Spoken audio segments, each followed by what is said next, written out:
Good morning.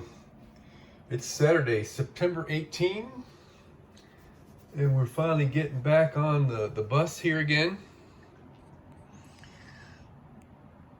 The refrigerator just kicked off. All right, so we're back on the doors here. I'm trying to decide what I want to do with this upper edge.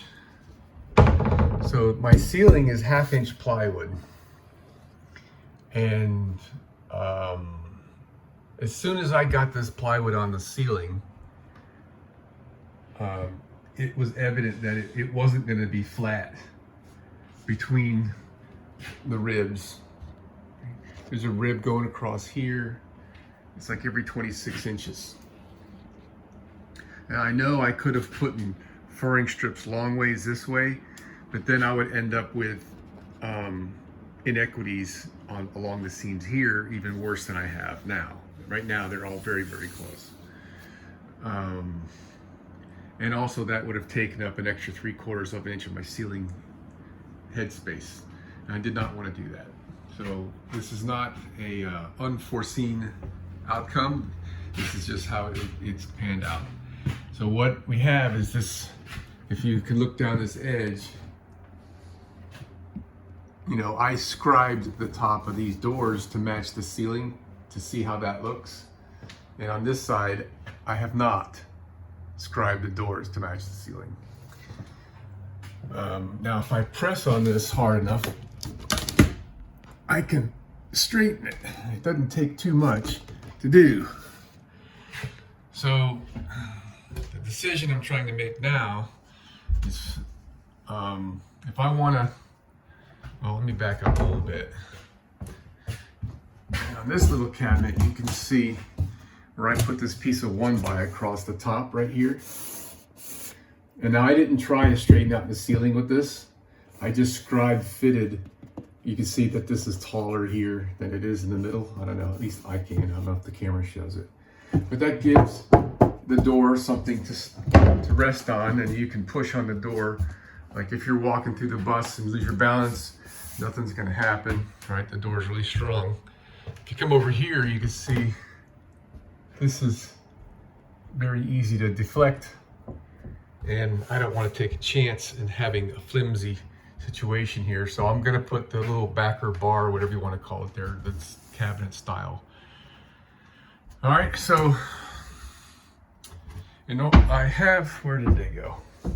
I have pieces of wood that I've already cut, pieces of 1x, and these have been sitting around for a long time. I've been even using them as scratch pads. These will fit up in there. They need to be trimmed to fit. They're gonna go obviously behind the doors. So yeah, it won't actually go all the way up in there yet. It's a hair long.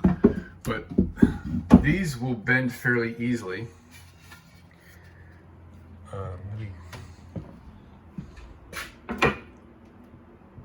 I will need more strength than that to straighten out the ceiling. So that's a decision I have to make. If I were to take a piece of plywood, maybe 2 inches or so tall, that would give me the rigidity I need to take the bow out of this piece of wood. Okay, but if I do that, the negative aspect of doing that is that we're kind of closing off the space of the cabinet visually. Like that's right at just above my eye level. All right, so I guess this side's going to be have a rod across with to hold coat hangers, and we're going to put that rod as close as we can to the top, just so we can get the coat hangers over the top of the rod. So I guess on this side it won't really matter. I'll have to like dip my head down a little bit to see underneath this piece that I put here. Now, Let's see what's gonna happen on the other side. This side's gonna be, I gotta get the handles on these things. This is gonna be the pantry. And we're gonna put a shelf here, an extra shelf.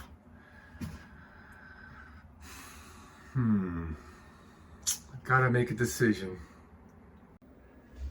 All right, this seems to be working fairly well.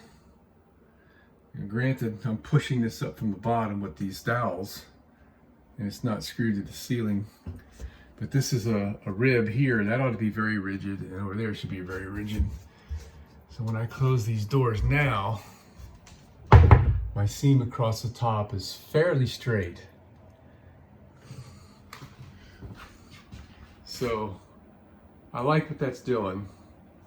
Let me go ahead and put a couple screws in there. I think I still have some more of those, not Tapcons, what do they call them? Tech screws or whatever, that they got the little metal drill bit. These exact screws right here, but longer. I put a screw here and see that it doesn't just split the plywood. So I marked where the holes should go. All right, I got 2 screws in it. I had to bore them, counter bore them really deep. How deep are they going? They're about that deep, because I didn't have a long enough screw to get up in there, but it's this is flexing some. Let's see how much it is, because I mean, it's just got it ever so slightly, actually. That's pretty amazing. So when we close the doors now, we look pretty straight, and I can live with that. That looks nice. Okay, that's what we're gonna do. I'll take it. Looks good. Okay, we're just about done with these doors, and I thought I'd share with you how this is going. I kind of screwed up. I've got these little test pieces of wood that I made, and I forgot that these 2 doors are different than all the other doors. So there's 2 different kinds of hinges. These are the inset kind, where the door is inset into the cabinet, and then there's the overlay kind, where the door is on the top of the cabinet. All right, I found it. So this is an inset, this is an overlay type hinge. This door here is on the inside of the cabinet, and this door here is on the top edge of the cabinet. So I've got on these 2 doors, these are inset hinges, and I've positioned them as an overlay. And the reason for that is that I need an overlay hinge here, because the door is actually out here, right? It's not inset, it's out here. But I also need the hinge to function where when you open it, it doesn't swing out and hit. The overlay hinges come out, and the door would hit the drawer here if I had an overlay hinge. All right, and so the way I made that work, and here's where I made my screw up.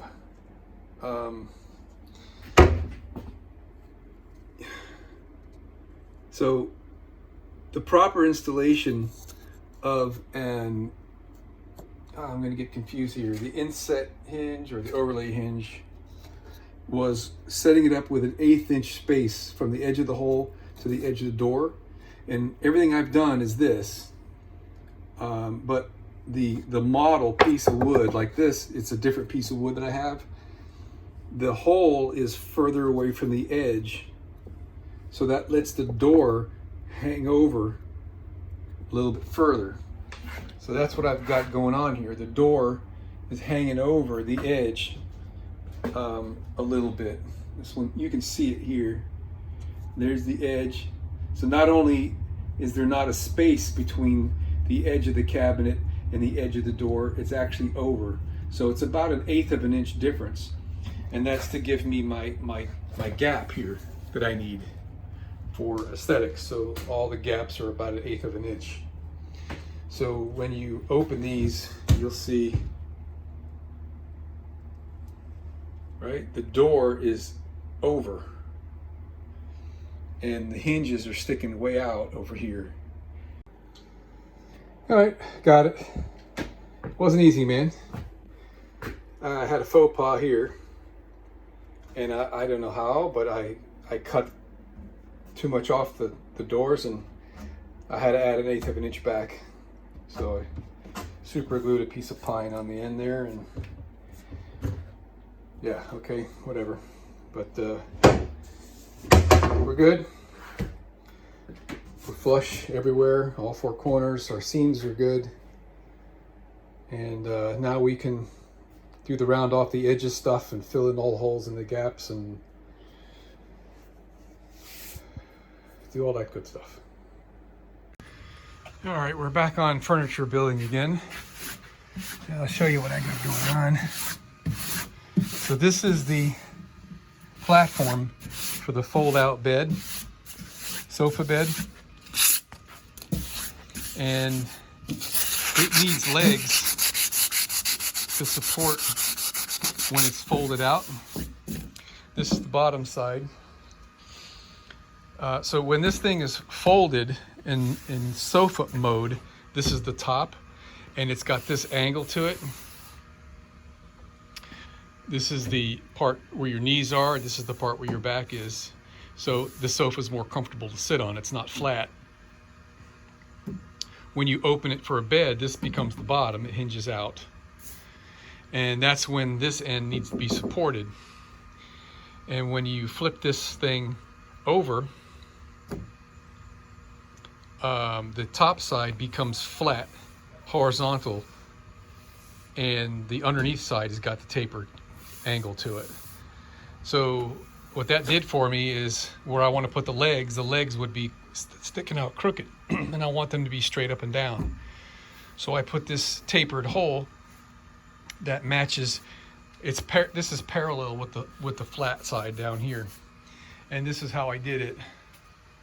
I used my boring bar in the milling machine and clamped this thing down to the table flat. And it's, you know, the first thing I did was drill a hole from the other side by hand before I put it up here. And I also counterbored it. Can you see it here? Yeah, I counterbored it right there because I'm going to put a T-nut in that, and I don't want the T-nut sticking up above the wood level. So I'll be able to hammer the T-nut in there. And this right now is set up for a 5/16 screw. I would really prefer 3/8, but I don't have a 3/8 T-nut.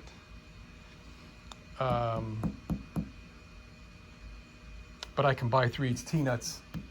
So I've counterbored this hole right there for 1 inch. So we can put a 3/8 T-nut, right? But like I said, right now this is drilled for 3/8 of an inch for a 5/16 T-nut. I'm gonna enlarge this to 7/16 hole, and then everything should be fine with the T-nut. Next, we're gonna put this, I don't know where, I guess we'll put this on the table saw for now for final sanding and fill in the dings and stuff. And wipe it down also. I got a little bit of oil on it from the milling machine. I got these leftover pieces of oak here. These have already been glued together this way. These were going to be the trim around the rear windows. I forgot that I prepared all this, and I went and used brand new wood. So these are leftovers. So I think if I take 3 of these and glue them together tonight, I'll be able to chuck this up in the lathe and turn it round and make my own legs. Maybe I'll just do all 4 pieces. Cool?